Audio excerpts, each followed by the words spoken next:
Welcome back. So this time we're going to be working on spawn points. We want to make sure that we can spawn random objects at a specific position that we've created.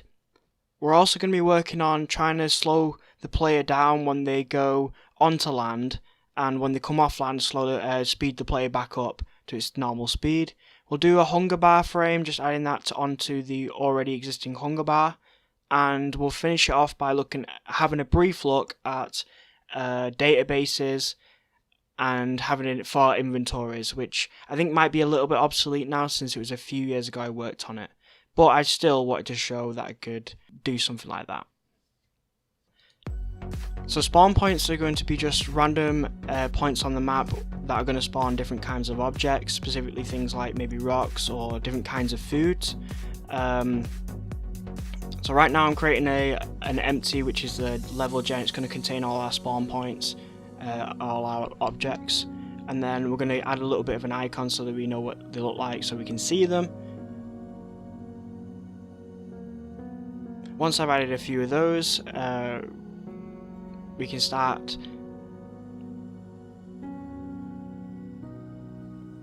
Okay, so now what we're doing with the planet is just going to rename it to seagrass, a bit more accurate. We're going to turn that into a prefab so that we can use it whenever we want, and we can have it spawn with the spawn points. So we can. Then we'll add a few rocks in there just so it can spawn with that and choose in the array list what spawns to what to spawn.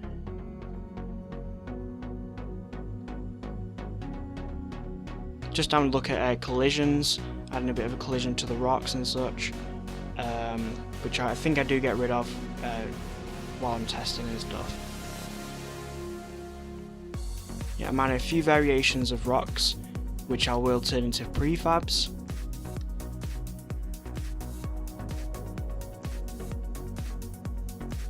I simply rename them right now to just random rock 2, 3, 4.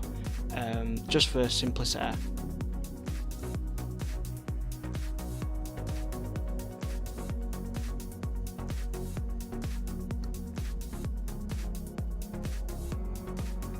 Once they're a prefab, I can start looking at creating a script.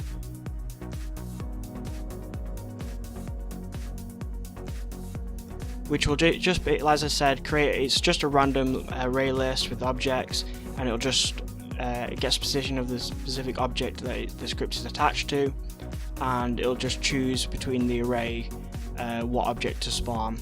So I'm just adding the script onto all of our different spawn points, and then I'm going to grab the rocks and the seagrass and then place them inside the array of objects.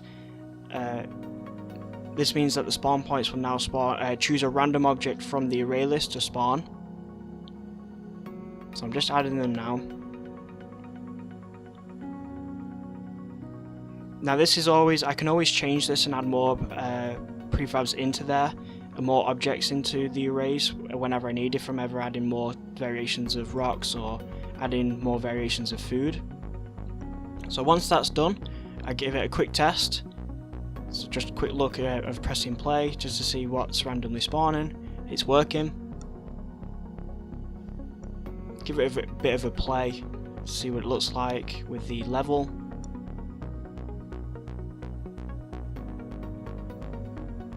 Yep, it's all working good. Next I look at trying to do the speed up and speed down on entering an island. So I'm simply using a collision. When I entered collision, just change the speed back to 5. Give it a bit of a create the collision box and then create the tag.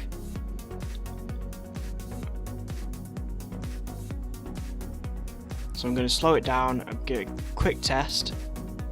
Yep, as you can see, it slows down.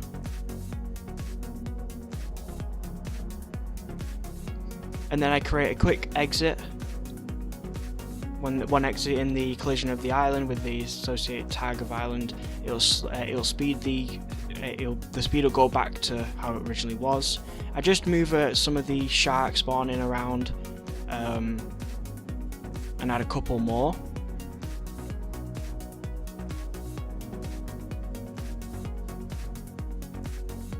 The idea of the Frogger game is still kind of lingering around, but I think I'm going to change quite a lot of it further on to something a bit more open world.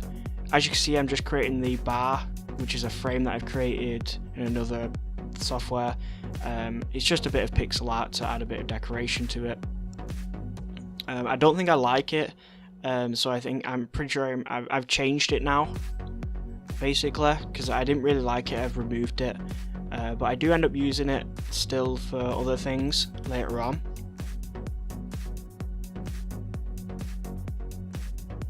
I might end up bringing it back if I like it again. So I had a few more spawn points around the map, just to add a bit more variation to the world. And as you can see, the world looks a lot more better. It looks a lot more full. However, I think it looks a little bit too cluttered with rocks. So I'll probably remove quite a lot of the rocks and add a bit more seagrass, since it is our way of getting food. This next section is about databases and creating an inventory. Now, I'm not really going to go into too much detail, which is why I'm going to keep this part very short, but I basically wanted to create an inventory system using a database, and you'll see me creating a database and creating a script for an inventory system, but I decided that I wouldn't include an inventory in this game, mainly because it didn't really feel like it was necessary. I didn't really feel that I wanted to go into any kind of crafting systems or anything where you need the items. So it felt kind of pointless to have a database full of items. It didn't really seem like the right choice to have a huge inventory system. And inventory systems can be quite complex, so I didn't really want to go into it in this game. I'm still showing what I basically did for the inventory system, which I think it's actually a little bit obsolete now. I don't think you would create a system like this anymore. I did this a few years ago for an older project. Because I won't be having an inventory in my game, I basically scrap all of the code that I write for this script, as it won't be necessary for this game.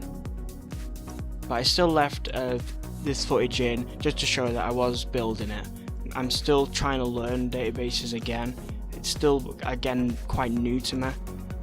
I'm hoping to get a lot better at those type of database things, but the reason I showed it, it's not necessarily relevant for this, but I decided to show it because this isn't a how to make a game. This is showing what I can do and showing my abilities, so I figured I'd keep it in. Next time we'll be adding a few more food sources and a few more spawning objects, prefabs, for the player to get. Right, so that's about it. See you next time.